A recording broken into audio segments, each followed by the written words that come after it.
మాజీ ముఖ్యమంత్రి కేసీఆర్ కూడా రాష్ట్ర సర్కార్ కాళేశ్వరం విషయంలో ప్రాజెక్టు విషయంలో నోటీసులు పంపించడం జరిగింది. దీన్ని ఎట్లా చూస్తారు మీరు? ఇప్పుడు సింపుల్ అండి. ఇప్పుడు అనేక రకాలుగా చిల్లర ప్రయత్నాలు, చిలిపి ప్రయత్నాలు, కొంటె పనులు, తీట పనులు చేసే దాంట్లో భాగంగానే ఇది. అసలు అవినీతి ఇప్పుడు చాలామంది అర్థం చేసుకోవాలి. మీ ఆద్య టీవీ తరపు నుంచి నేను చెప్తా ఉన్నా, ఇచ్చిన నోటీస్ ఎవరైనా చూసిరా? ఆ నోటీస్ ఎవరైనా చదివినరా? నోటీస్ కంటెంట్ ఎవరైనా చూసారా? చాలామంది పొద్దున్న లేస్తే అంటా ఉన్నారు, అయిపోయింది కేసీఆర్ పని, అరెస్ట్ చేస్తారు, బొక్కలు పెడతారు, లోపలేస్తారు, జైలు పాలవుతాడు, ఖైదీ అయిపోతాడు, తిన్నదంతా కక్కిస్తారు, ఆయన అవినీతి చేసిండు, అది చేసిండు, ఇది చేసిండు అంటున్నారు. అయ్యా, న్యాయ విచారణకు ఈ రాష్ట్ర ప్రభుత్వం ఆదేశిస్తే మచ్చలేని నీతివంతుడైనటువంటి పిసి ఘోష్ జడ్జి గారు ఆ కమిషన్కు చైర్మన్గా ఉన్నారు. వారు ఏం చేశారు? ఇర్రెగ్యులారిటీస్ అంటే కాళేశ్వరము నిర్మాణము లోపల మీరు ఏమంటున్నారు? పొద్దున్న లేసి తుమ్మిడి హట్టికాడ కట్టేది ఉండే, మేడిగడ్డలు ఎందుకు కట్టిర్రు? మరి ఎందుకు తుమ్మిడి హట్టికాడ ఎందుకు కట్టలేదు? మేడిగడ్డకు ఎందుకు జరిపిర్రు? దీనికి కారణం ఏంది అని అడుగుతున్నాడు. 3 బ్యారేజీలు ఎందుకు కట్టిర్రు? మరి ఇవన్నీ కూడా నిర్మాణం చేసేటువంటి కాళేశ్వరాన్ని ఇంత గొప్పగా నిర్మించాల్సిన అవసరం ఏమొచ్చింది? ఎస్టిమేషన్ ఎందుకు పెరిగింది, ఎట్లా పెరిగింది, అవకతవకలు ఏం జరిగినాయి అనేటువంటి ఇర్రెగ్యులారిటీస్, కన్స్ట్రక్షన్స్ ఇర్రెగ్యులారిటీస్ మీద మాత్రమే టెక్నికాలిటీస్ కోసము ఇచ్చినటువంటి నోటీస్ అది. అరే నిన్నటి దాకా మాట్లాడేది కదా 1,00,000 కోట్ల అవినీతి. తెలిసిన వాళ్ళు, తెలియనోళ్ళు, జ్ఞానం ఉన్నోళ్ళు. కాళేశ్వరం ప్రాజెక్ట్ అంటేనే అవినీతి ప్రాజెక్ట్. సో దాన్ని ఓన్లీ కల్వకుంట్ల కుటుంబం కమిషన్ల గురించే ఆ ప్రాజెక్టు నిర్మించింది. సో ఆ బీఆర్ఎస్ ప్రభుత్వము 9.5 సంవత్సరాలు పాలించింది. ఇక్కడ ఆ కట్టించిన 4 ఏళ్లలోనే ప్రాజెక్టు కూలిపోవడానికి పరిస్థితికి వచ్చింది. ఈ రాష్ట్రంలో పెద్ద ప్రాజెక్టు కట్టినామని దేశమంతా ప్రచారం చేసుకుంటున్న ఈ బీఆర్ఎస్ నాయకులు 4 ఏళ్లలోనే ఏ రాష్ట్రంలో కూడా ఏ ప్రాజెక్టు కూడా కూలిపోలేదు. గతంలో కాంగ్రెస్ పార్టీ ఎన్నో ప్రాజెక్టులను కట్టింది, కానీ ఇంత ప్రచారం చేసుకోవాల్సిన అవసరం మాకు రాలేదు, చేయలేదు. సో మరి ఇంత ప్రచారం చేసుకోవాల్సిన అవసరం ఏముంది? ఆ ప్రాజెక్టు వల్ల ఎవరికి ఉపయోగం ఉంది అని చెప్పేసి కూడా ముఖ్యమంత్రి అన్నాడు. మళ్ళీ కాంగ్రెస్ నాయకులు కూడా పదే చెప్తుంటారు. ఇది అరుణ్ గారు నిన్ననే సుప్రీంకోర్టు జడ్జిమెంట్ ఇచ్చింది. నాగం జనార్దన్ రెడ్డి గారు పిల్ ఫైల్ చేశారు సుప్రీంకోర్టులో. పిల్ వెకేట్ చేశారు, పిల్ కొట్టేశారు. అంటే ఏం చెప్పింది సుప్రీంకోర్టు? కాళేశ్వరం అనేది ఒక అద్భుతమైన ప్రాజెక్టు, ప్రపంచంలోనే అతిపెద్ద ఎత్తిపోతల ప్రాజెక్టు. 532 మీటర్లకు ఎత్తి నీటిని 264 టీఎంసీని ఈ రాష్ట్ర ప్రజలకు, రైతాంగానికి తాగునీరు, సాగునీరుకు చేసిన ఒక గొప్ప ప్రయత్నముగా మీరో నేనో చెప్పలే, సుప్రీంకోర్టు అభివర్ణించింది. సాక్షాత్తు పార్లమెంట్లో దెన్ పార్లమెంటు సభ్యుడు ఉత్తమ్ కుమార్ రెడ్డి గారు బీజేపీ ప్రభుత్వాన్ని ఒక ప్రశ్న వేశారు. కాళేశ్వరం ప్రాజెక్టు పైన అవినీతి జరిగింది, ఈ అవినీతి పైన మీకున్న సమాచారం రిపోర్ట్ అడిగాడు ఆయన. అప్పుడున్నటువంటి నీటిపారుదల శాఖ మంత్రి అక్కడ పార్లమెంట్లో సమాధానం ఏమిచ్చిందంటే, ₹1 కూడా అవినీతి జరగలేదు, కాళేశ్వరంలో అవినీతి అనే ఆస్కారమే లేదని చెప్పాడు. రైట్. మీరు నేను చెప్పింది కాదు, పార్లమెంట్లో రికార్డెడ్గా చెప్పినటువంటి పరిస్థితి. పైగా మొన్న అసెంబ్లీ స్టార్ట్ అయినాక కాంగ్రెస్ ప్రభుత్వం అధికారంలోకి వచ్చిన తర్వాత వాళ్ళు శ్వేతపత్రాలు ఇస్తున్న క్రమంలో ఈ కాళేశ్వరం విషయం కూడా చర్చ జరిగినప్పుడు 1,00,000 కోట్ల అవినీతి అనేటువంటి మాట వచ్చినప్పుడు పెట్టిందే 93,000 కోట్ల ఖర్చు. రైట్. Released amount 93,000 crores. అరే wear the question arises about 1,00,000 crore corruption. 93,000 కోట్లే ఖర్చు పెడితే 1,00,000 కోట్ల ఖర్చు అవినీతి అంటే నవ్విపోతారు కదండి. నవ్విపోదురుగాక నాకేమిటి సిగ్గు అనుకుని ఏదైనా మాట్లాడొచ్చని అట్లా కారుకు తలుగుస్తే ఎట్లా? నిజమే 1,00,000 కోట్ల ప్రాజెక్టు కట్టినప్పుడు 93 కోట్ల అమౌంట్ రిలీజ్ అయింది. ఇంకో 10-12 వేల కోట్లు ఇవ్వాల్సిన బిల్స్ పెండింగ్ ఉన్నాయి. ఇందులో ఏమైనా చేతులు మారినాయో అంతో ఇంతో తినొచ్చు అని అనుకుంటే అర్థం ఉంది, నమ్మడానికి అవకాశం ఉంటుంది. అరే ఆరోపణ చేసేటప్పుడు కూడా నేల విడిచి సాము చేసినట్టు 93,000 కోట్లు ఖర్చు అయిన దానికి 1,00,000 కోట్ల అవినీతి అయిందంటే ఎట్లండి? మళ్ళా చెప్తున్నా, కాళేశ్వరం అనేటువంటిది గోదావరి జలదోపిడి సమైక్య ఆంధ్రకు గండి కొట్టడం కోసమే ఎల్లంపల్లి నుంచి సరార్దర్ కాటన్ వరకు ఉన్నటువంటి నిడివి లోపల అన్ని కిలోమీటర్ల 750 కిలోమీటర్లలో ఒక్క బ్యారేజ్ లేదు.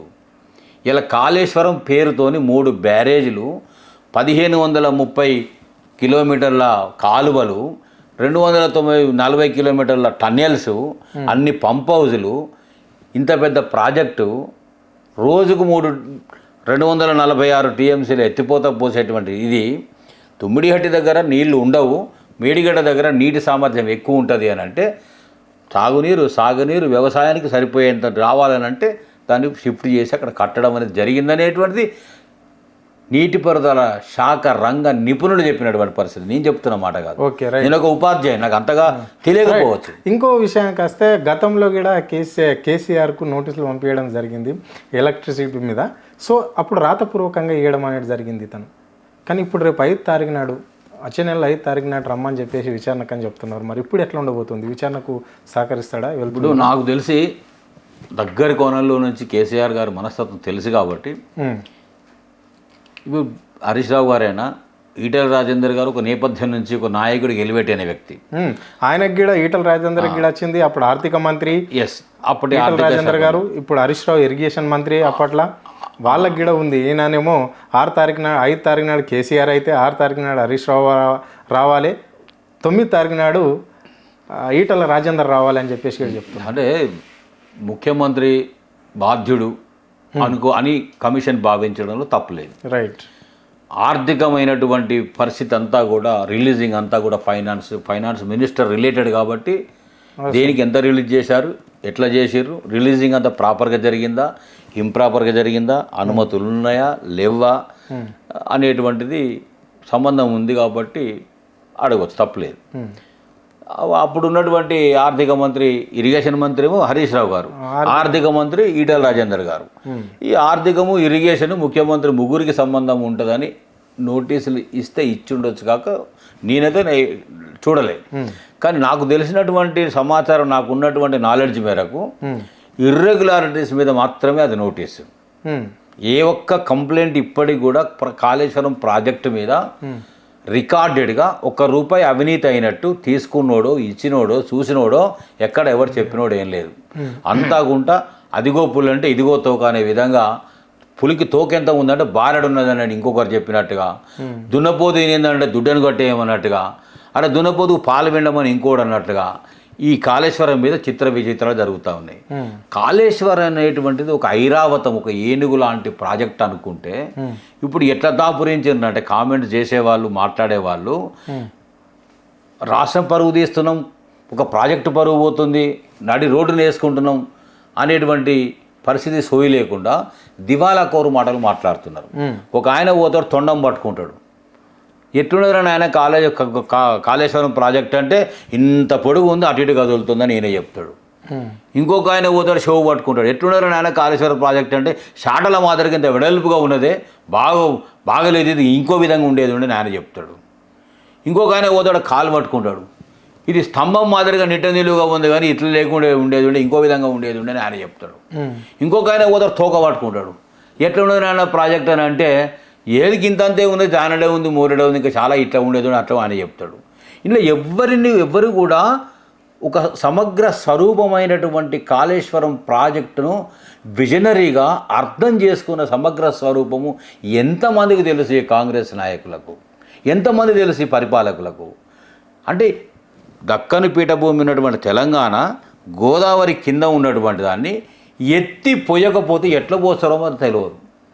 ఇక అంత హాస్యంగా మాట్లాడి జోకర్ మాదిరిగా ముఖ్యమంత్రి గారు అంటే నేను ఇక్కడ మీ టీవీలో చెప్తున్న మాట కాదు, జనం అందరూ చూసారు. ఎత్తుతాడు పోస్తాడు, ఎత్తిపోతల పథకం కేసీఆర్ గారికి బాగా తెలుసు అన్నాడు. అంటే అంత అపహాస్యంగా, అంత హేళనగా, అంత విలువ లేకుండా అంత సమస్య కాళేశ్వరం లాంటి ప్రాజెక్టును గిట్ల చవకబారుగా పోల్చి మాట్లాడిన పరిస్థితి కూడా ఈ రేవంత్ రెడ్డి గారికి చెల్లింది. మీ ఆద్య టీవీ నుంచి చెప్తా ఉన్నా, కేసీఆర్ గారికి, హరీష్ రావు గారికి, ఈటెల రాజేందర్ గారికి, ఇంకెవరికైనా కావచ్చు, ఈ దేశ పౌరులుగా ఒక వ్యవస్థ ఉన్నప్పుడు, ఒక నిర్మాణం చేసినప్పుడు, ఒక ప్రజలకు ఉపయోగపడే పని చేసినప్పుడు న్యాయ వ్యవస్థ మీద అచంచలమైనటువంటి విశ్వాసం ఉంటుంది. ప్రజాస్వామ్యం లోపల లెజిస్లేచర్ ఉంటుంది, శాసన వ్యవస్థ, బ్యూరోక్రసీ ఉంటుంది, ఉద్యోగ వ్యవస్థ. మూడవది జ్యుడిషియరీ ఉంటుంది. జ్యుడిషియరీ మీద మిగతా రెండు వర్గాలకు కూడా నమ్మకం ఉండాలి. ఇక్కడ అన్యాయం జరిగినప్పుడే న్యాయ వ్యవస్థకు పోతారు. న్యాయ వ్యవస్థ అనేటువంటిది ఈ దేశంలో ప్రజాస్వామ్యంలో ఇంకా విశ్వాసం ఉందైనటువంటి దాన్ని గౌరవించేటువంటి వ్యక్తుల్లో మొట్టమొదటి వ్యక్తి కేసీఆర్ గారు, హరీష్ రావు గారు, ఈటల రాజేందర్ గారు. ఈ దేశ పౌరులుగా నిజంగా దేశం పట్ల అభిమానం ఉన్నవాళ్ళు, వ్యవస్థల పట్ల అభిమానం ఉన్నవాళ్ళు అట్లాగే ఉంటారు.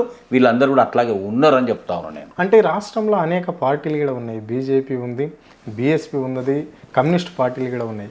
కానీ కేవలం బీఆర్ఎస్ పార్టీ నాయకులు అందులో కల్వకుంట్ల కుటుంబాన్ని టార్గెట్ చేసి పదే పదే మాట్లాడవలసిన అవసరం ఏముంది ఈ రాష్ట్ర ముఖ్యమంత్రికి?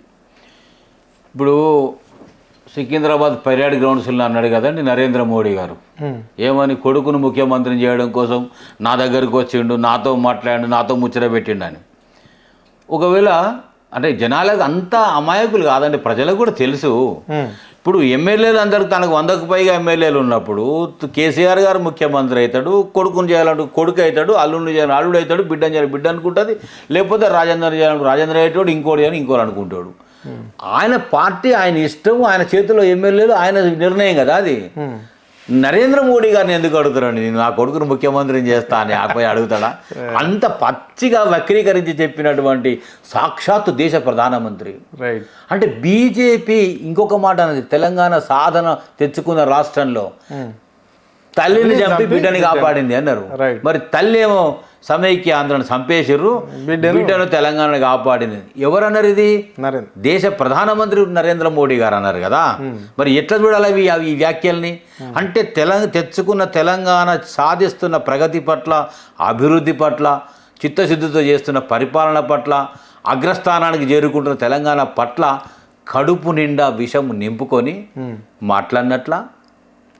మరి నేనైతే అట్లా అనుకోవట్లేదు. అంత పెద్ద ప్రధానమంత్రి గారికి భార్య, పిల్లలు, ఇల్లు, సంసారం లేని నిస్వార్థపరుడికి ఇంతగా విషం ఉంటుంది, వక్రీకరణ ఉంటుందని ఏది అనుకోవట్లేదు. కానీ ప్రజలు అనుకునే అవకాశం నరేంద్ర మోడీ గారు ఇచ్చింది కదా. ఇక సిపిఐ, సిపిఎం వామపక్ష పార్టీలు. సిపిఎం సమైక్యవాదమే కదా, తెలంగాణ వద్దన్న పార్టీ కదా. రైట్. అసలు ఒక్కనాడు కూడా జై తెలంగాణ అన్న పార్టీయే కాదు కదా. తెలంగాణ సాయుధ పోరాటంలో ఉండి ప్రజల కోసము, మంచి కోసము, మనుగడ కోసం, భూమి కోసం, ముక్తి కోసం, విముక్తి కోసం పోరాడిన పార్టీ సిపిఐ. మరి సిపిఐ వామపక్ష భావజాలం ఇప్పటికీ ఉండి మొట్టమొదట పరిపాలన లోపల 9.5 సంవత్సరాల్లో సహకారం అందించారు, సహకారం తీసుకున్నారు, కలిసే ఉన్నారు. కానీ మొన్నటి ఎన్నికల లోపల అడిగిన సీట్లు ఇవ్వలేదా, మీరు అంటగాగడానికి వాళ్ళకి కౌగులించుకోలేదా, బంధం ఎక్కడ బిడిచికొట్టిందో తెలియదు. కానీ కూనంనేని సాంబశివరావు గారు గౌరవనీయులు ఒక ఎమ్మెల్యే కోసం వారు వామపక్ష పార్టీ సిపిఐ పార్టీగా నిలబడింది. నేనంటా ఉన్నా నిరుద్యోగుల పోరాటాల్లో సిపిఐ ఎందుకు పోరాటాలు చేయలేదు?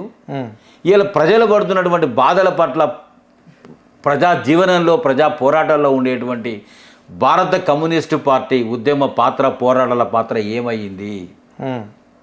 నేను అడుగుతాను స్పష్టంగా. బీజేపీ క్షేత్రస్థాయిలో కాంగ్రెస్తో మొదలగు వ్యవహారం నడుపుతా ఉంది. ఇద్దరు కలుసుకొని ఎమ్మెల్యే ఎన్నికలలో పనిచేసిర్రు, ఎంపీ ఎన్నికలలో పనిచేసిండ్రు. ఇద్దరికి కామన్ శత్రువు బీఆర్ఎస్ కాబట్టి బీఆర్ఎస్ని బొందబెట్టాలి, దెబ్బ కొట్టాలి, మనకు ప్రమాదం వీడితోనే ఉంది, వీడంటూ లేకుండా చేస్తే మనం రేపు తర్వాత మనం చూసుకోవచ్చు, కలిసి పంచుకోవచ్చు, కలిసి చూసుకోవచ్చు అనేటువంటి కార్యక్రమం ఏమన్నా ఉందేమో తెలియదు. ఇక ఉన్నటువంటి ప్రతిపక్ష పార్టీలు ఏంటంటే ఒకటే అన్యాయం చేస్తున్న కాంగ్రెసే ఉండే. ఇక ఉన్నది ఎవరు? ఒక బీఆర్ఎస్ పార్టీ. బీఆర్ఎస్ తెచ్చుకున్న తెలంగాణ కళ్ళ ముందు తెరలైపోతుంటే, తెరలైతున్న తెలంగాణను చూసి తట్టుకోలేక తన్లాడే పార్టీ ఏది? బీఆర్ఎస్ఏ కదా. అందుకే కదా ఈ తన్లాట అంతా. మరి తన్లాడుతున్న పార్టీని, తెరలైతున్న తెలంగాణ కాపాడుకోవాలంటే 100% ప్రజల్లోకి రావాల్సిన అవసరం ఉంటుంది. ప్రజలకు ఇచ్చిన హామీలు ఇప్పించడంలో బాధ్యత ఉంటుంది. మూసి సుందరీకరణ కానీ, పునరుజ్జీవనం కానీ, గుడిసెలు నేలపాలు చేసినప్పుడు బాధ్యత ఉంటుంది. లగజల రైతుల పట్ల పోరాడే బాధ్యత ఉంటుంది. ఆర్టీసీ కార్మికులు ఇవాళ 2000 పైసలకు కోట్లు వాళ్ళ రియంబర్స్మెంట్ బిల్స్ రావాలి, ప్రభుత్వంలో విలీనం చేయాలంటే వాళ్ళ పోరాటాలు చూస్తుంది. విద్యుత్ కార్మికులు పడుతున్న బాధను చూస్తుంది, సింగరేణి కార్మికులు పడుతున్న బాధను చూస్తుంది. అందరి కష్టాలు, కన్నీళ్లు కూడా బీఆర్ఎస్ పార్టీ ప్రధాన ప్రతిపక్ష పార్టీ కాబట్టి ఖచ్చితంగా పోరాడే బాధ్యతలు బీఆర్ఎస్ పార్టీ ఉంటుంది కాక, కానీ బీఆర్ఎస్ పార్టీ పోరాడుతున్నంత మాత్రాన మిగతా రాజకీయ పార్టీలు పోరాడకూడదని ఏం లేదు కదా. మీరు గొంతు కలపొచ్చు, వాయిస్ కలపొచ్చు, అడుగు కలపొచ్చు. బీఆర్ఎస్ పార్టీని అధిగమించి ఇంకో 2 అడుగులు ముందుకు పోయి మీరు పోరాటం చేయొచ్చు కదా. ఆ క్రెడిట్ మీరు తీసుకోవచ్చు కదా, ప్రజాక్షేత్రం నిలబడవచ్చు కదా. ఇది నా సూటి ప్రశ్న.